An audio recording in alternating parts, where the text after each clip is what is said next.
All right, so you don't know understand in hip hop news. So 50 Cent, he checked the inspiring rapper for basically behavioral issues, man, just being very disrespectful. And 50 Cent was on a date with this woman from the Ink Crew that he met, and this gentleman, he wanted to pretty much get signed to get that marketing scheme and just hurry up and just want to be very successful. And it's just his approach. Now, I'm not really upset about the idea of him approaching to a celebrity just to get that, notified news. Because a lot of people who did it, Ed Sheeran, you had Big Sean, who was rapping in front of Kanye West, he was crying and he had that passion and desire. Depends on the circumstance, man. But for the most part, he wants to enjoy himself and just get away, and you just coming up here trying to ruin this day, and you being aggressive to the point that you feel like he's obligated to give you a record deal. And that was the whole issue. Okay, I believe 50 Cent, I seen the video.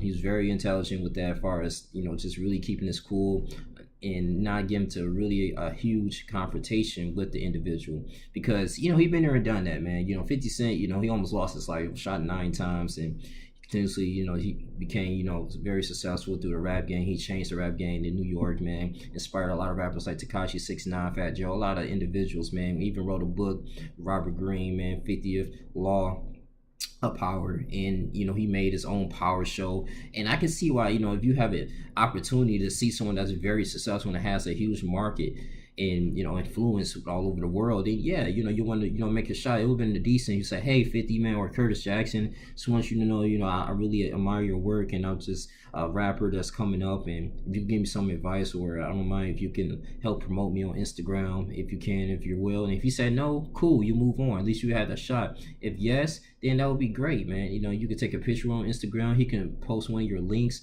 on Facebook or any type of social media. But I don't know if this individual was under influence, but this goes to show you that you have to be in the right state of mind, and you got to protect your craft. And if I see someone that's very successful, like Eric Thomas, or I see like I use YouTube, like O'Shea Du Jackson, stuff like that, I mean, I would love to take a picture with him and have some type of dialogue, build some type of rapport. He's not obligated to really promote my channel or to promote my craft. We work hard, you go into the studio 24/7 a lot. And I heard this dude is really not a bad rapper. He's pretty decent. But at the same time, you go into he's a celebrity, and your approach is wrong. It's very disrespectful. Your attitude carries a long way, and that could really make or break your career. And with this gentleman, I'm just thinking like, man, you're an inspiring rapper. You kind of just really just tossed up that opportunity. You could at least, you would have been better off at just not paying him no mind to keep it moving. But man, you just say, hey, Mr. Jackson, man, this is one of my singles here. You could have been better off giving him a CD, or say, hey, man, check out my music on Apple Music, man, if you can. And just have a good day, man. Listen, I'll actually pay for some drinks. I'd like to sit with you, conversate with you for 5 minutes. Here's my business card. I mean, it's many various different things that you could have done instead of just putting yourself as a target. And people was giving him donkey of the day. This was like the rumor report. But man, and just so many opportunities like people just miss just because the choice of words that they use, and people just being very disrespectful and feel like someone is obligated to help them to succeed or climb an economic ladder. Remember, it was a person is really not going to really tell you how to get rich. Let's just be honest. I mean, it's different obstacles and avenues that you have to go through in order to obtain riches, man. Because at the end of the day, man, we all are unique, and we're not created equal in a way. We all have different abilities and gifts, and you have to network with different people. Now you can pretty much follow their footsteps and kind of see what they're doing if they're in the same industry, and probably implement that into your life and your work regimen. But it takes trial and error. They may give you a general synopsis on like the basis of success, like success qualities, like getting up early in the morning, staying up late at night, working consistently very hard, researching, just having that motivational mindset to keep going, learn how to make it a hit, just different things like that, man. But for the most part, when you're approaching someone that's very successful, I think this is a very just a general thing. Just say, hey, man, shake their hand, introduce yourself, because they don't know you. You're a complete stranger.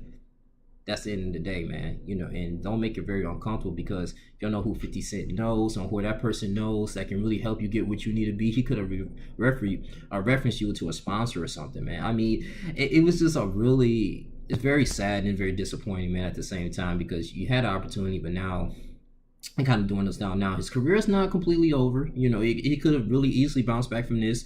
It could really help him get promoted. Because I don't know if he's doing this just to chase clout, because it's a lot of people in our generation are doing that right now just to get all that recognition and attention. But 50 Cent checking him, I think it was a very professional way. Just moving on with it. I think he really made a video about expressing his thoughts on it, man. But at the same time, man, I just really think that, like, hey, man, you know, if the entertainment industry is very difficult at times, and it's very competitive. And who knows, if this man lost a lot of sleep and he said, hey man, I just need some success, I need something. I don't know what's going through his mindset, like, hey, well, you got all this money, you need to give back to the community, you see me struggling, I'm sick of this, man, this is my chance, like, I gotta be successful. I mean, we don't know if he's homeless, or he, you know, sleeping underground, or he to and fro from different people's houses, and he just won his own house. He got kicked out of his own his baby mama house. I'm just saying, you know, I'm just throwing that out there, or his parents' house, and he's really barely making ends meet. He want to get out his job. Yeah, I kind of understand where you're coming from in that aspect, but you still got to remain respectful, man, because positive attitude will always go a long way. Joe Fox, man, he worked with ASAP Rocky and in England, and you know, ASAP was just touring. He needed somebody to help complete his album back in, I think it was Long Life ASAP, and he's on pretty much majority of his songs because he was humble. At the end of the day, man, your break will come. People are rushing for success. People are rushing it, and then when they obtain it, it can probably they can lose it, you know, and it can really mess their life up. Just don't rush to get into things. Don't rush it, man. Just enjoy the journey, enjoy the process.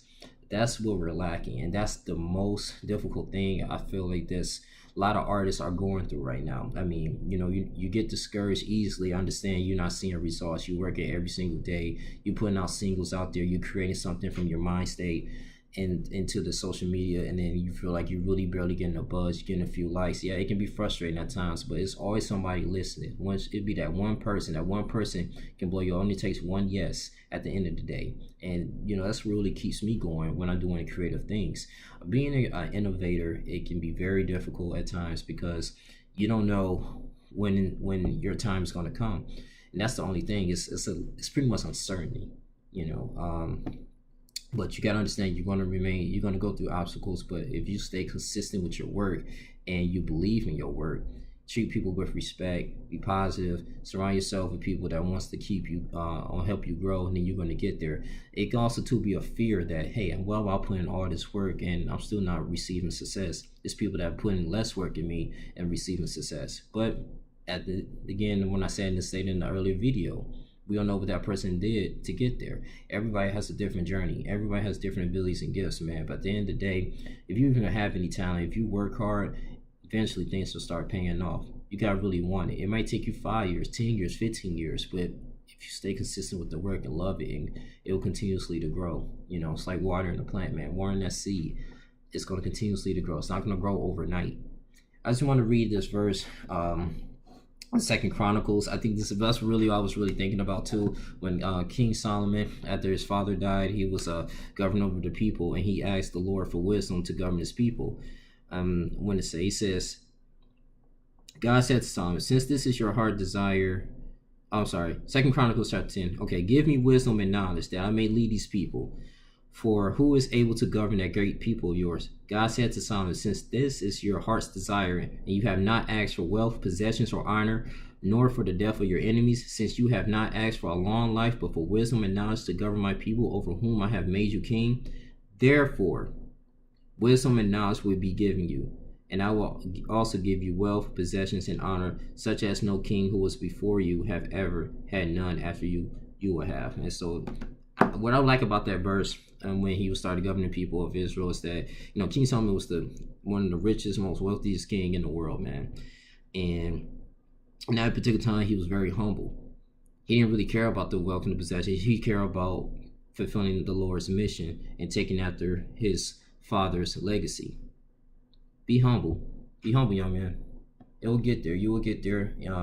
Whether you're in the entertainment industry, entrepreneur, results is not going to come in just like that. You're working out, you get into the fitness industry. It takes time. It takes work. It takes long nights, early mornings. But stay consistent.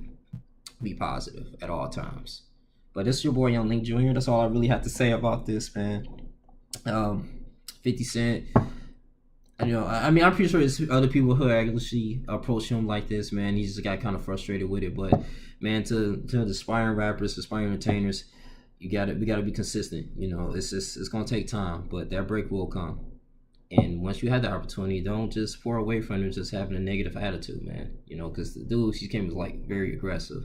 But that's how I really feel about this, man. You guys continue to like, comment, subscribe. Tell me, guys, what you think, man. Thank you for the people subscribing to my channel.